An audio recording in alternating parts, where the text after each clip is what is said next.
And hello, everybody. In the nick of time, Tom flies in the door. Hello, Adrian. He thought I wasn't going to make the show. I am here. I am Tom Chenault. This is my little boy, Adrian, and we have a show for you today that you're going to love. Because I love this woman. I met her on Clubhouse. She is deep. She is smart, and she is fun. She is everything you're not. Yeah, she's got 4 grown kids. Grandkids running out of her ears. She is a marathoner, a half marathoner, a 10Ker, a 5Ker, a 100-yard dasher, and just an incredible, incredible example of how you want to be when you grow up, which is all family, all the time, and still being able to make a living doing it. I love her, don't you? Love her to death, and she has the patience of a saint, which I love even more about her. Why? Because this is take 2, and we totally messed her up the first time. How are you, Susan? I'm fabulous. I'm so glad we can hear each other today. That was so crazy the last time. That's never happened. Has it ever happened? No, that particular flavor of technological meltdown has never happened. Yeah. So it's always a first time for everything, right? That's right. So what's going on with you? Tell people a little bit. I mean, I love you. I met you on Clubhouse. You said profound things. You've written this book called The Lemonade Diet, which is really, really cute. I love your website, all the different ways to make lemonade. But, you know, that's kind of like life, turning, lemons into lemonade. And I love you. And let's talk about that a little bit. Who are you? Absolutely. Well, first of all, it was really cool to get to meet you on Clubhouse. So good things came out of COVID. And I am the lemonade girl, right? And I always look for the silver linings. And my book was actually published right when COVID happened. So my whole book tour got canceled. And luckily, though, we got to meet on Clubhouse. So there was definitely silver linings there. But I decided I've been with a network marketing company, the particular one that I'm with for 9.5 years. And I really realized that people struggled with this, their mindset. And that's really what it boils down to, that I think network marketing is fabulous, but and not just network marketing as the business, but the clients that I coach, the roadblock is always right up here. So it was important for me to write my book because it's all the things that have happened in my life. And some of them were pretty huge that I had to overcome. And, people that know me today, like you say, I'm this marathon runner, ultra marathon runner, but, it wasn't always easy. I didn't grow up as an athlete. So I just kind of wanted to share that with people, that you've got to overcome these obstacles, and the more you do, the stronger you become and the better you are. And I would never think that I would be in the position I am today to have this huge network marketing organization and be able to kind of live the life of my dreams. It's awesome. So that's pretty cool right there. So would it be safe to say that first you changed you, then you changed it? I talk about all the time, I haven't had a drink in 32 years. I got into network marketing, kicking and screaming. And the tipping point on both of those wasn't all the evidence that I should stop drinking or that I should do network marketing. It was that gift of desperation where there was no place else to turn, and I had to figure it out for myself. Is that kind of what happened to you? Yeah. So when I was 16, my dad died, and it was a sudden heart attack. And our family didn't have a lot of money.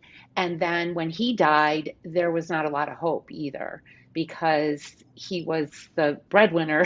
He wasn't making a lot of money to begin with. And sort of anything that I kind of ever thought might happen just went out the window. And it was sort of divide and conquer, survival of the fittest. And I got married when I was 17. To the guy you're married to now? No. Okay. He actually died several years ago, and we were divorced for a long time. But he was older than me, and that's another whole story that I don't know that I should get into here today. But he was my teacher, actually. Yeah. So it came along right at the right time for where you were, but it ended up not being where you needed to be in your life, correct?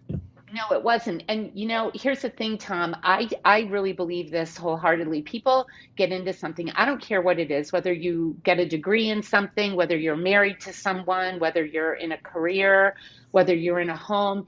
People, get to wherever they are, and then they feel like they have to. They invested whatever into it, and so they stay. And that's where I see so many people that are miserable. They're not happy where they are, but they figure this is where I am, this is where I've landed. And I'm of the mindset that, like use it as a stepping stone and get better, get smarter. And, looking back, if we were still, I have a daughter who's beautiful. I have 7 grandchildren. So I don't regret it for a minute, but it just wasn't where I should be in my life. Don't you have 4 kids? I have 4 kids, but I have 7 grandchildren. Well, I know, but you only mentioned the one daughter. Those 3 other kids are watching right now going, what the hell happened, Mom? Mom. So no, I have one daughter from that marriage. Oh, okay, so I have sure. my other 3 children who are awesome. 2 of them are in my network marketing business, which Good. is so cool. And then the other one is an aspiring country musician.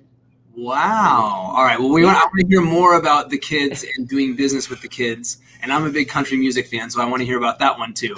But before we go there, I think you said something really profound of, especially, goodness, at such a young age to have married this man, to have kind of, you've made a life, you have made, theoretically irrevocable decisions or whatever. And now you find yourself in this place where that wasn't the right place for you, and feeling this sense of like, I'm stuck. And so talk about that process of realizing that you didn't have to stay stuck in that place and going back in order to move forward again. Yeah, I don't really know how it happened. I'm sort of stubborn, and my best friend and my upline in my Isogenics business calls me a bucker. She says, "You are a bucker," and I am a bucker. So it's not that I'm not easy to get along with, because I am very easy to get along with. I love people. I'm a good listener, and I'm easy to get along with. But I know what I want, and I think losing my dad at such a young age, he was 49 years old. And it really made me realize that there's no point in doing something you're unhappy with and sticking it out. And I'm not a quitter either. I will go through the hard times. It's not that, but there's always more. I hate to see people that are in this miserable place and they feel so invested in it.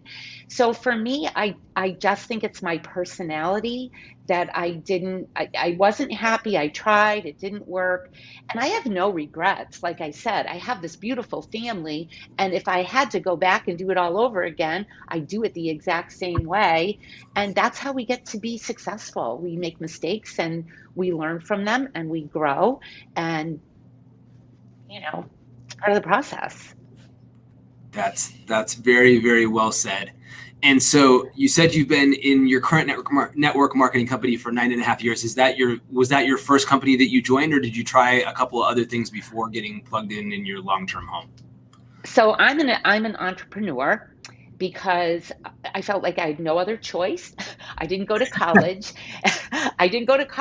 And I worked at jobs where I never felt paid what I was worth. And even places that I worked for, I waitressed and bartended and managed a restaurant. And I thought, get out of my way, I could run this whole place, right? I didn't have an education for it, but I still never felt that. So I did a few different things. I owned a bakery for many years. I'm an excellent baker. I made no money. I mean, I made money, but I left there. That's a hard business. Yeah, that's not. I owned a house cleaning business. And when I was introduced to, it was a direct sales company that I worked with, which is much different from network marketing, because direct sales, you really still are trading time for money. Yeah. You're carrying products in, and if you don't do a show or a party or whatever you want to call it, you're not making any money. And even as a leader, and I was actually a top leader in that company, the leadership money it was paltry. It really was. And but the cool thing about it was I had something to base off of when I saw network marketing.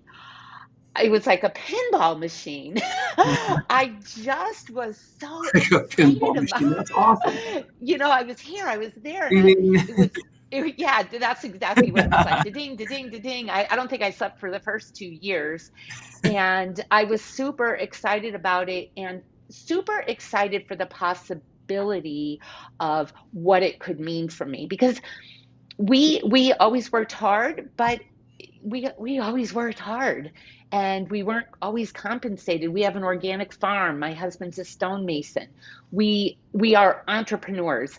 I've had very few, very little of my life has been sort of working for someone else.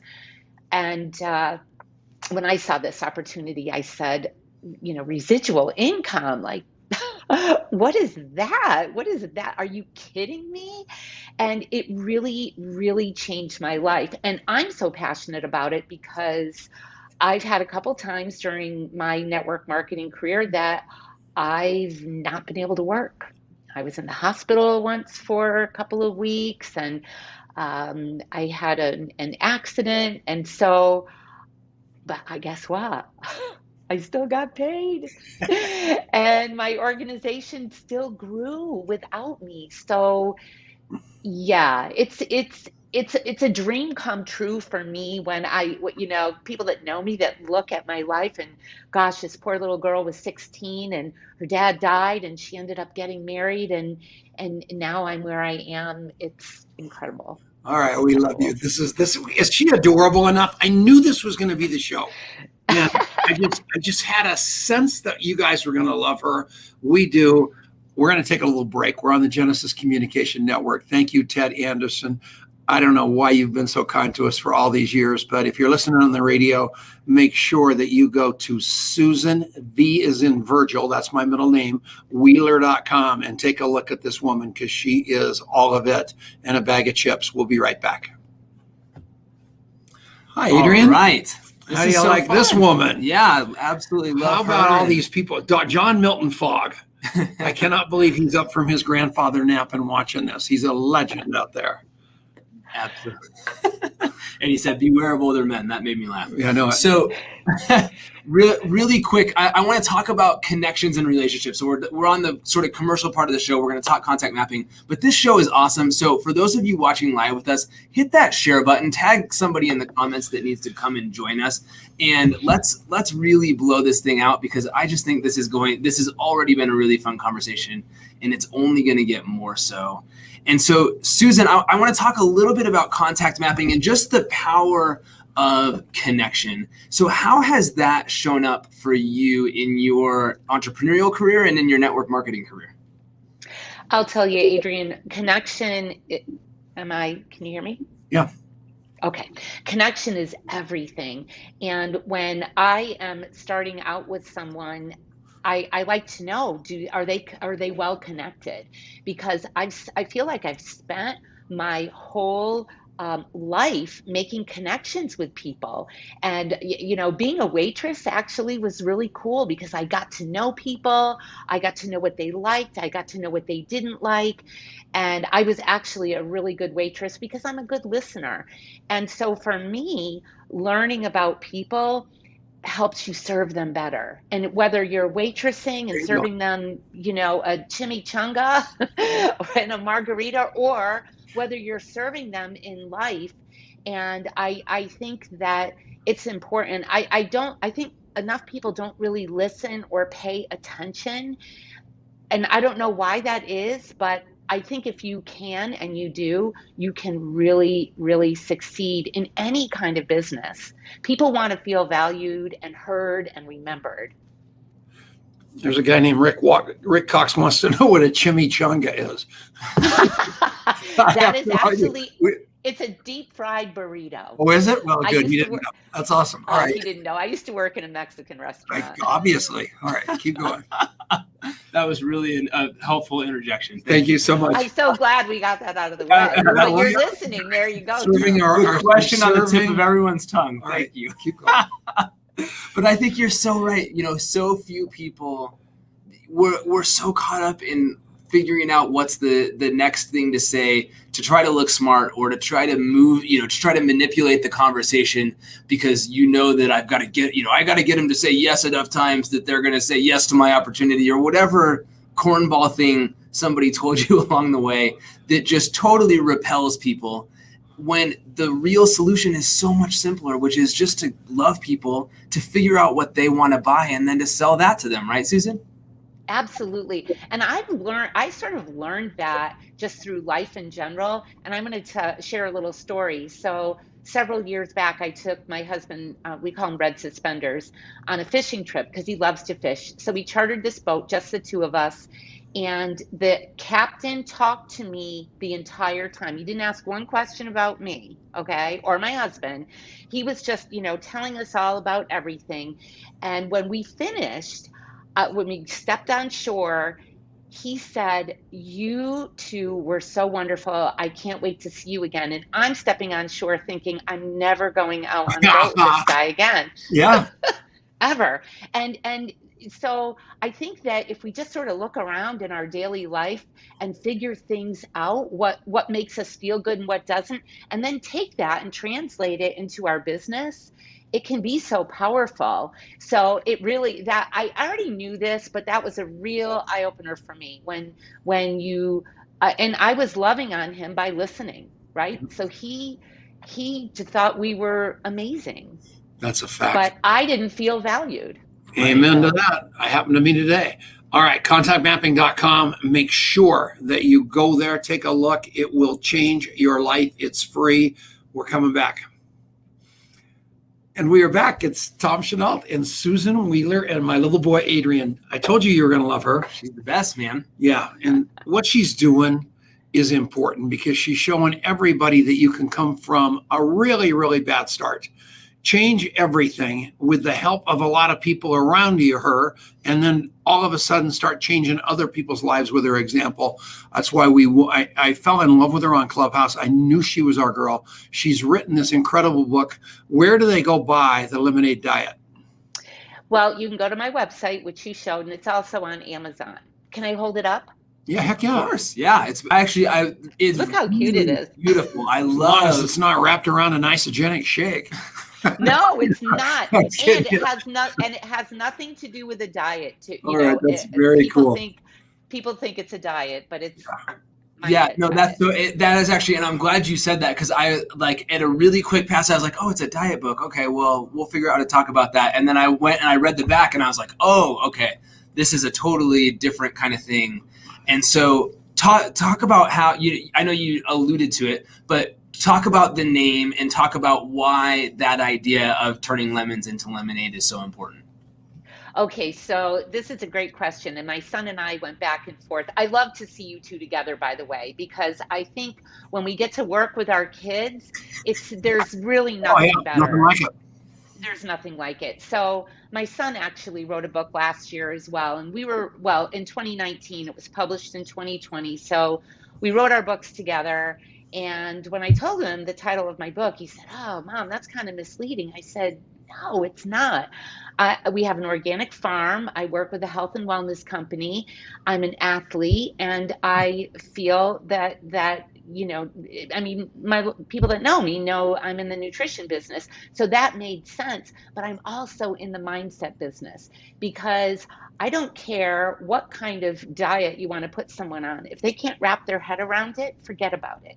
And that's where people fail. It's not I don't know, I'll say something like the cabbage soup diet or whatever. Like any one of those things would probably work, but people mentally talk themselves out of the game. So what I realized, not just with helping people get fit or whatever, but helping people just in life, what was holding them back. And it was stuff that happened 100 years ago and, and I'm exaggerating, but when we were kids, I mean, I lost my dad. That could have been my life could have gone a whole different way. I call it door number 3. Remember, let's make a deal.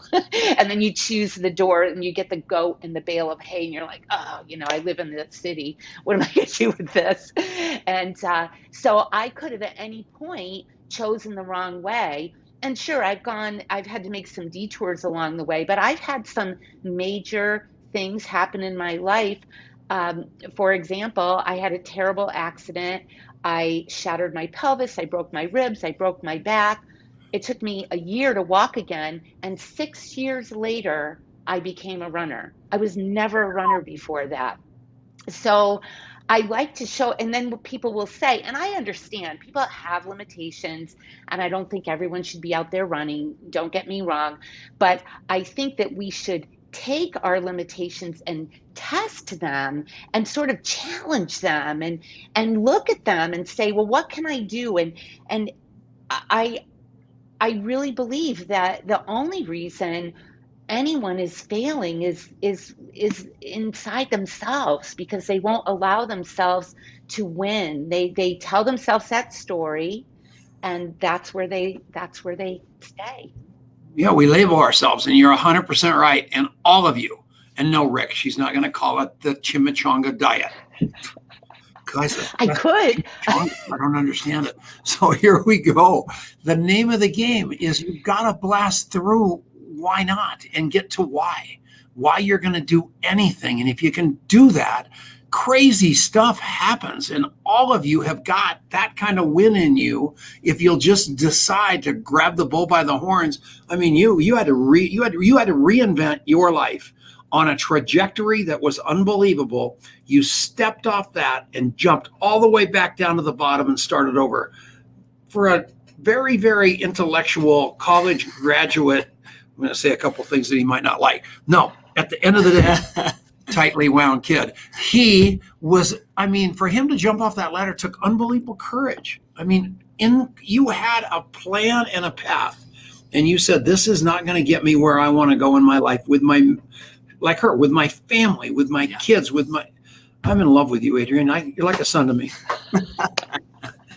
Take us to the break. All right. We're going to the break right now? Yep.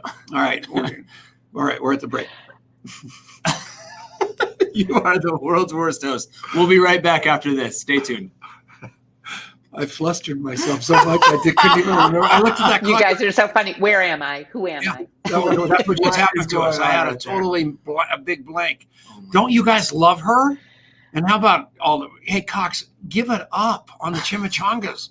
All right. You give it up on the chimichangas. Okay, good. What? All right. I don't think I've talked about a chimichanga in years. I know. I'll have to use that line more often. Such a great word.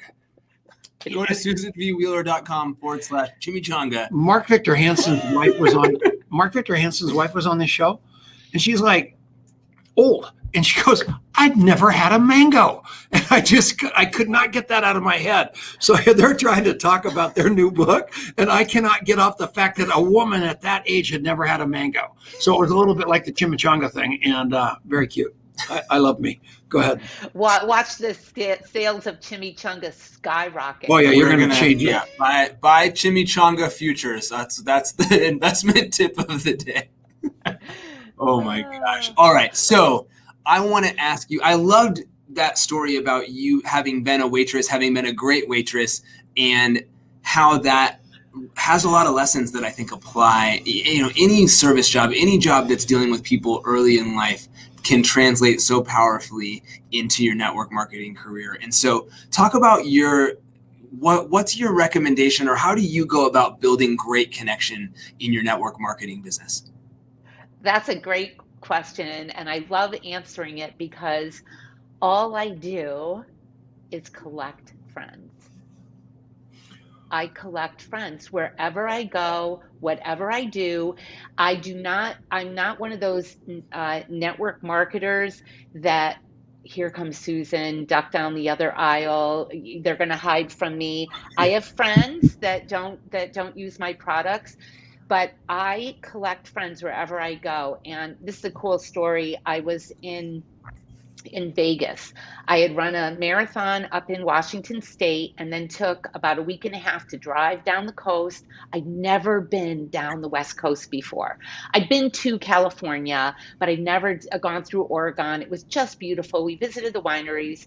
Then we got to California. My son was living there at the time. We flew to Vegas, and now we're at our conference. And we're having a fun for a few days before the conference. And there were a couple people I noticed someone was taking their picture, and I had a Cosmo in me, I'll admit it, and I got behind the people. I walked by and I photobombed them. So then I stood back and waited for those people to look at the picture because I want to see if they look good enough, if they need another one. They saw me photobombing, clearly like smiling, photobombing in the background, and there I am laughing. Long story short, that woman joined my Isogenics business. Not then and there, and I shouldn't say, but not then and there, but down the road, we became friends. She tagged me in the picture and found out what I did, and yeah, so that's how I just collect friends, and I don't worry about the outcome. Yes, that's so great, and that's exactly it, right? You interjected fun and spontaneity into their life. You didn't immediately go into now you're talking to me, I'm going to have a sample or whatever crazy thing that just be a human being, have some fun, go and be a little crazy. What an amazing thing that your business actually grows by doing fun and crazy things that make people go, well, what the heck is this person all about? And you turn that into a friendship, and then eventually they want to be a part of what you're doing because they want to have fun like that too, right? Absolutely. And I think people want to be around people that are upbeat and fun and like-minded. And I really believe people don't even care what you do. They just want to do what you do. Yeah. So yeah, I've had people say that to me. I don't know what you do, but I want to hang around with you. What's it going to take? That's it. If someone says that or feels that way, you've done something right, because that is the definition of they're joining you and trusting you to lead them to something good. But it's not about the thing that you're leading them to. It's about you. They want to go on the journey with you. That's so well said. I just think we have to make life fun, right? Everything we do fun. I like to say that I scatter joy. There we go. All right. Go to contactmapping.com/free. You can go and see how to do this and how to remember people, so you have that photobombing moment that leads to those next 3 or 4 touches, that leads to the great thing. We're coming back to the show.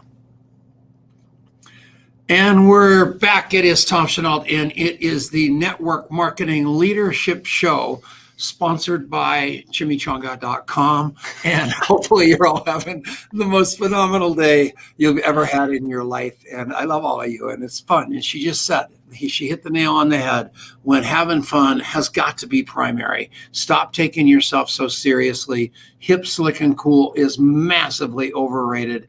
If she were to walk into a coffee shop and say, I've run 40 marathons, half marathons, 5Ks, 10Ks, everybody's going, well, that's not duplicatable. And then she shows you that smile and she looks you in the eye and says, I love you, and does a photobomb. At that moment, she's gone from this non-duplicatable marathoner to this wonderful human being that just cares about the person across the table. I happen to believe that that's the secret to life. Love like crazy, then love more. How about you? You inspired me. Unfortunately, the cost of entry is expensive, so I went to GoDaddy, as he said that. Chimichanga.com is available for the low price of $34,999. Okay. See, we're on to something. How about try Rick Cox's at chimichanga.com? I think that was probably free, quite a bit cheaper. All right. They're going to pay us to take that one. All right, you got it. That is it. Okay, so I want to go deeper into this is our longer segment, so we can go a little deeper here. So I want to dig into your journey in your network marketing career, and I want to talk, and I want you to weave in your kids coming in and participating and becoming part of that business with you. So you were in a direct selling business prior to that. You got hold of the network marketing model, and what did that look like for you in the early days?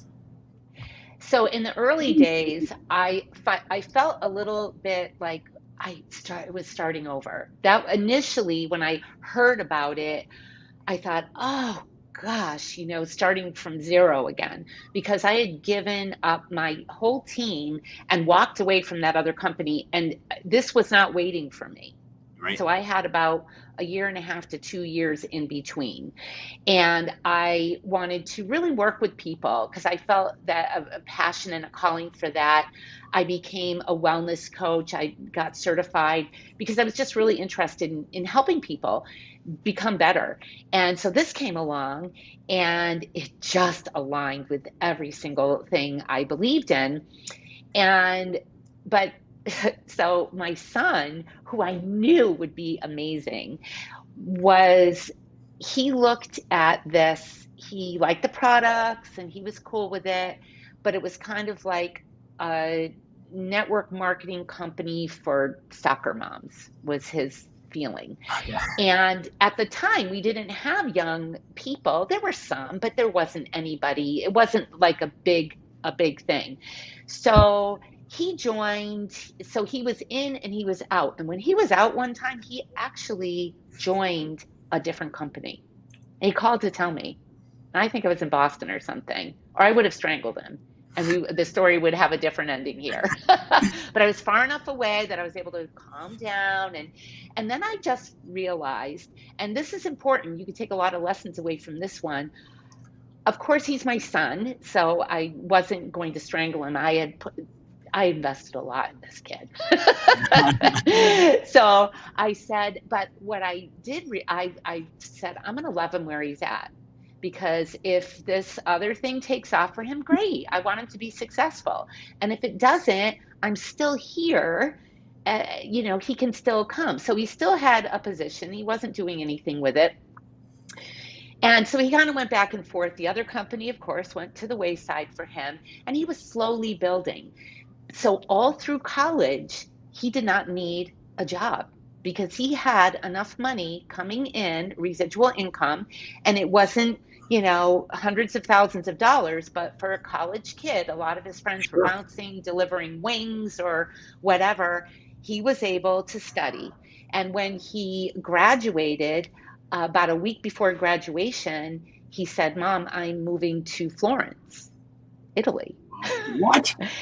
Yeah, that's what I said. I was kind of excited that he was going to come home and we were going to get to hang out for a little bit. But his network marketing company allowed him to move to Italy. And here's the other cool thing. So some people get into network marketing and they do amazing things, and other people get in and it's just enough. It fills the gaps for them. And some people get in and it allows them to pursue other things that they want to do.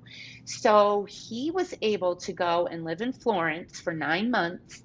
He had a free place to live. He worked for a travel company, busing travel abroad students, etc. And so, but no one could believe that this kid, he was always top sales in that company, but he never sweat it because he had a residual income coming in. So I really loved working with the younger people too, because he was really able to show people that couldn't, because now he was doing it himself. And so he came home and hit it hard and, became for 3 years, like top 10 income earner in the age group and the younger people in the company, and really, really made an impact. And for me, like I say with you two, watching you together, I love that, because a lot of times, we have a few years between us that we can't see. It's different, but we could help each other. I could help him and he could help me, and we worked together and built a phenomenal team of young people too. That's so exciting. I don't know. I kind of got off on track No, you're there, good. but No, that's important. You said something pretty profound earlier. The photobomb story. So you were in a restaurant. There were all kinds of people. You jumped in between, did the photobomb deal. And then you said, ultimately, she joined my business, but she didn't join right then. And what 99% of the people do is they meet the person, they photobomb them in the restaurant, they throw up on them with the opportunity. The people hate you and hate network marketing as a result of it, and nobody ever sees anybody again. But what you did was you developed that relationship. She fell in love with you because she knew you were a wild woman. And when the time was right for you to have a powerful conversation with her about what you do, you were able to do that because she could actually hear you versus what 99% of people would have blown it at hello. Just, that was really funny. I'm a network marketer, and boom, boom, boom, and it would have been dead. You developed the relationship. And I keyed on that because that's what professionals do, right? Absolutely. And I've seen your wife, Tom. She's absolutely gorgeous. And I bet you dated her for a little bit. You probably didn't get married right away, right? She thought I was The gay. first day? She truly thought I was gay Perfect. because I'm telling you, Even better because you were so cool and fun. if you want to catch a mouse, you have to think like a cheese. And she had all these guys where I'm 15 years older than her. And these guys had money and they had looks and they had exuberance and virility and all the things I didn't have. So as a result, I was against the wall, but she loved that little 6-year-old kid more than air in her lungs. And she dated all those guys and she just tossed them in the lake because they were after her, not it, the whole family package. And I focused on little Dominic, and that won the lottery, man. And we've been together 22 years and watched Dominic and Adrian and Courtney grow up, and the rest is history because I wasn't the other guys. I loved her for who she was and what she wanted out of her life. And all of you need to do that. She's right. You are absolutely right. It really is true. Like I said, I gather friends, and people do business with people they know, like, and trust. And I bet you right now we could pick up our phones and call somebody and ask them for anything, pretty much anything, and they would do it for us. Someone, a good friend, right? So I guess I looked at it. I've been in business before. I do a lot of charity events in our town. I do acting. I do all kinds of things. And through all the different things I've done, I've just collected friends just for no particular reason. I never thought, gosh, when I turn 50, I'm going to start a network marketing business and I'm going to go to the top. And all these people, there was never an agenda. I just truly loved people. I loved meeting people. And we just so when I did start my network marketing business, it was pretty easy for me to go from point 0 to 60. Yeah. So that's kind of how I think that's just how it works in general. I'm going to tell you how you did it so you know how you did it. Okay. And we call it the BLTSs. And BLTSs. Like a BLT sandwich? Okay. Yeah. Sandwiches. People will, especially in the stage of age, everybody's joining with a click and leaving with a click. And then you meet people like Susan. And these people are with her for life because they're her friends. Because she's got the BLTSs with those people. They know they belong in her tribe. Even if they don't fit in, they belong. That's the B. They know she loves them. That's the L. They know they can trust her. That's the T. And they know they're safe with her. And that's the S. And every one of you out there trying to figure out why people, especially your family members, aren't joining your business, it's because one of those 4 things are missing in the relationship. And if you uncover that, discover that, and discard that, and all of a sudden just look them in the eye and say, you know what? I really, really want to know what ticks with our relationship. Not on my business side, but us as human beings, because I love you and there's something in the space that you don't feel that connection to me. And that's that coffee shop interview and the contact mapping that he's got. All of a sudden, you guys are going to be able to wrap your hands on that separation. They're going to have permission to tell you what gives and what's missing in those 4. And all of a sudden, miracles are going to happen before your very eyes. Am I wrong or am I right? I have not seen this before. I absolutely love it. And it makes so much sense because it's simple. And like you said, if one of those are missing, it's having a flat tire. They're going to sign up, but they're going to leave at the next available opportunity. But you have the 4, I promise you, those people are with you for life. And that's what it takes in this business, right? Absolutely. Absolutely. And I say I collect friends, but having this, I wrote it down. I'm never going to forget it. I love it. All right. Well, we're going to take a break here in about 45 seconds. What do you think of her? Yeah, I love it. I love everything that you stand for, Susan. And I think there's just such a resonance there. And so make sure you go to Susan V. Wheeler. V as in Virgil. V as in Virgil. .com during the break and get a hold of this Lemonade Diet book. Get a hold of what Susan is up to, because you're going to want to plug into who she's about. I really, really believe that. So, and the world needs more people like her at the top. The world needs more people like you at the top, where you're going with your heart, not your head, where you're working for them and not for you. If you can get that, you win at this thing. We are living proof of that. We'll be back right after this on the Network Marketing Leadership Show. Now, that was a killer segment, Paco. That was very good, Dad. You guys are so much fun. We love our life. My face hurts. So where are your Wait kids? a second. I am doing some math. How old are you? I'm 58. 58 years old. Good God. You just don't look it. Good girl, man. Whatever you're Almost doing, it's working. 59. Yeah, I think that you just have to, I think people age when they stress out. I just don't stress out about things. There you go. Figure it out. On to the next. Geez, but what's so cute about it, and never be afraid to ask a question, by the way, everybody. All of you that just swallowed your cigar when I asked her how old she was, it's up to her whether she answers or not. She could have said anything. Instead, she answered the question, but just throw it out there, man. You never know what's going to happen. She's not going to walk out the door. So that was awesome. Go ahead.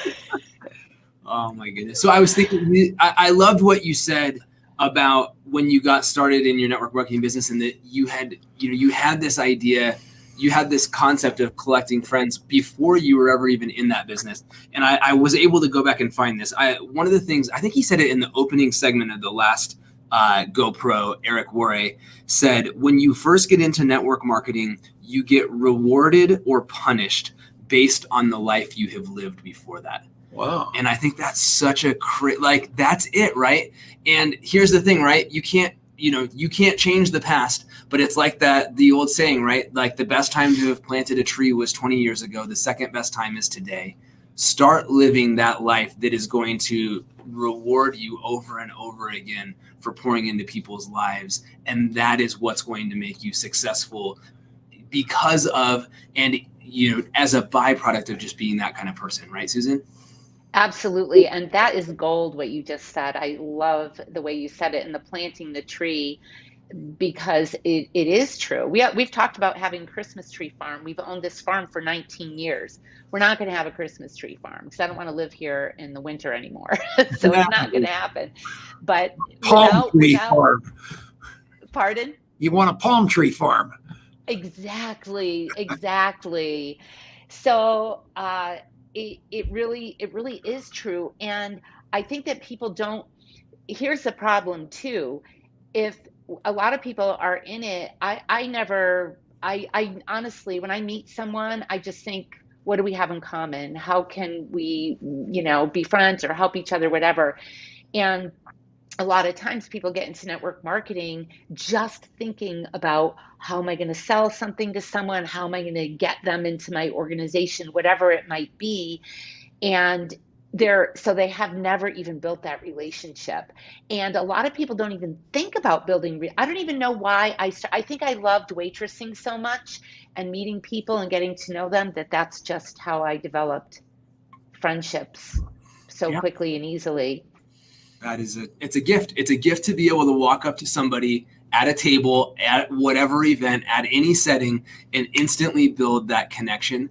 And here's the thing, anybody that is a skill you can develop so long as you first develop the condition of the heart that actually wants to love on people, so that the skill can then come out. There right? you go.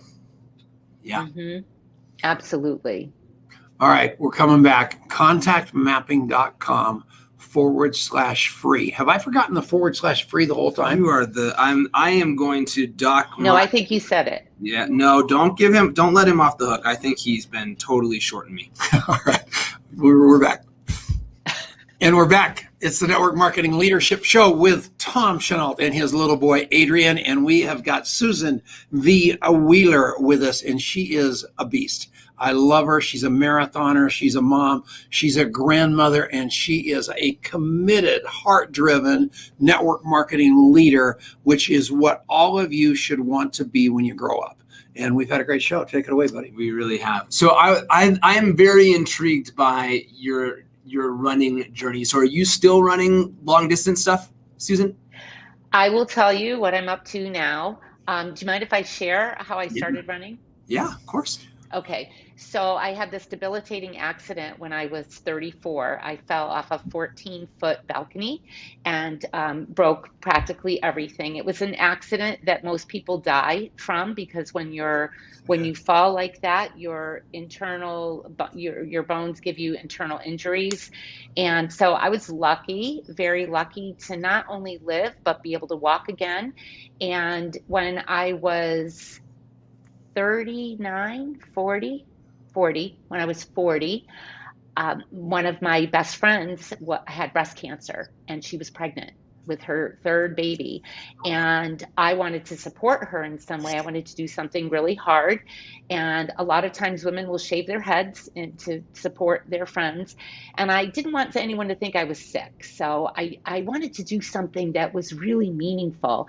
And one day I was watching some people run, and I thought, there was a race in town every year. I said, one of these years I'm going to run. It was 7 miles. Now, I was not a new runner. I was a never, ever runner, ever. Wow. So 4 weeks before that race, and it was 6 years after my accident, I thought, wow, that would be really hard in many, many ways, because my body physically was unable to do it and whatnot.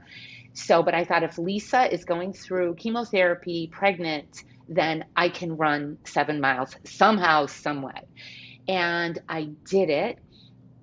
And it was the hardest thing I ever did. But the people that helped me, running with me, training me, whatever, for 4 weeks, said, we're going to do a half marathon this fall. And I thought, I had loved the connection of being with people. And here's another lesson, because, a lot of people come to our organizations and they become connected because of the community. So I didn't want to lose my little community of girlfriends that, drank wine and then went to bed at 9:30 and then got up at 4 in the morning and met in the dark and ran however many miles. So I thought, I'm going to just do this until my body gives out. And long story short, I just always kept Lisa in my mind. I went from running half marathons to full marathons, and my longest race was 38 miles. And so I am not running today because I had an injury 2 years ago, a torn meniscus, and the recovery, it should have been a lot easier than it was. But the silver lining is I discovered the love of hiking, and I live right near the Appalachian Trail in Connecticut. And so last year I hiked Connecticut, New York, and Connecticut, Massachusetts, and Maryland. And I'm hiking New York. I'll finish at the end of this month. I'm section hiking, and then I'll be on to New Jersey. And that's quite a feat. And I've met some amazing people on the trail. So I like to have a goal. And for me, I can run, like I'll go out and do 3 or 4 miles, but I'm just not doing what I used to. But I would rather get out there and just see things that you'd never see if I wasn't physically able. So You're an doll. Don't you love her? Absolutely. And I love how there's such a heart-based motivation behind everything that you do. And that's such an inspiring, incredible story of your running journey. And I love what you're doing with the hiking now. And you're going to have to come out and visit us and do some hiking in Colorado one of these days. Guess what? I was just out there. Had I figured it out, I was just hiking in Boulder for a week. Oh, are you guys nearby? 20 minutes from our We're house. 20 minutes away from you. Stop it. I'm You coming are back because I fell in love with right it. or out of the It will. was, Out of the will. I'll come. I'll Unbelievable. bring organic something. There Yes. we go. Wow, that's Organic so chimichangas. cool. Woo! That'll be awesome. Oh my gosh. Well, you are, I just hope everybody just can feel the gratitude for the air in her lungs. She's had a tough life. She overcame it all, still overcoming it all. But every time something comes along, like an injury, the meniscus, she pivots again and turns that into lemonade yet one more time. That's why you want to get that lemonade diet. That's why you want to believe in yourself beyond all other things. Would you agree? Yeah, I totally. Who's our guest next week? Do we have any idea?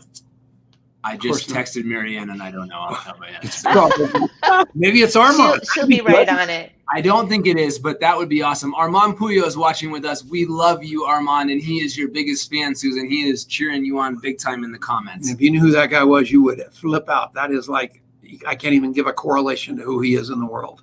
That big. Oh, But Yes. this has been awesome, and we really appreciate having you come and join us. Thank you again. I'm so glad the second time was the charm, because you are a total rock star.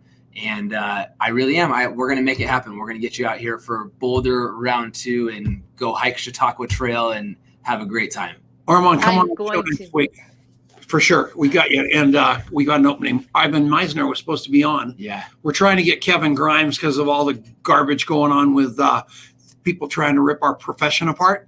So the name of the game is everybody. See you next week, no matter what. It will be epic. Susan Wheeler, you rock. We'll see you all next week. I'm honored. Thank you. Thanks. All right. Keep it on Facebook for a minute. This was so great. Oh, you are adorable. We just love you to death. And Sue, I had so much rock fun. star. This is awesome. You have serious fans going on here, Susan. Doug Stair, what a commenter. Don't you love him? Love him to death. He's never run a marathon. I'm laying you odds. But guess what? What you don't know about me, 2 marathons. 2 marathons. Yeah. 3 marathons. Which one? All the Denver Marathon in 1992. A guy named Tyler Donald rode up on his bicycle. And he said, Tom, what is going on? And I go, why is that? And he goes, do you know where you are? I go, yeah, I'm at mile 22. He goes, do you realize you're at a 7:22 pace? That is scooting. And I was in this zone, and I hit a cramp at mile 24, which is only 2 miles from the finish. And I still missed qualifying for the Boston Marathon in my middle 40s by only 1 minute. I was moving like the wind for an old guy. But yeah, I've got a lot of, I still, in fact, if you saw what I walked in the door with, he'll tell you that I'm on his list because I keep running 5 miles in 95. I love to run, and people don't know that about me. I love that you love to run. I don't love that you're running in 95-degree heat. So I'm going to have Susan call you and give you a talking to and make sure you run it at a better time. I'm on Strava, everybody. If you want to run with me on Strava, it's pretty fun. All right. That's awesome. It was hot out there when I was there. Yeah. Oh, really hot. I can't remember. Where I did you was there stay? at the What were you beginning doing? of June. A friend of mine has a sister that lives in Brighton. Yeah. Yep. Yeah, cool. So we were staying with her, and then we were going to Boulder, and we went to we did a little sightseeing too. Is it Gillette Castle? What's the name of that? Yeah. Yeah, that was scary. Really cool. Yeah. That's scary. Scary. Yeah. Wow. Well, thank you so much, Susan. We really appreciate you. All right. Love you. Love all of you. Thank you. Armand, take our call. Love you. See you next week. Bye-bye.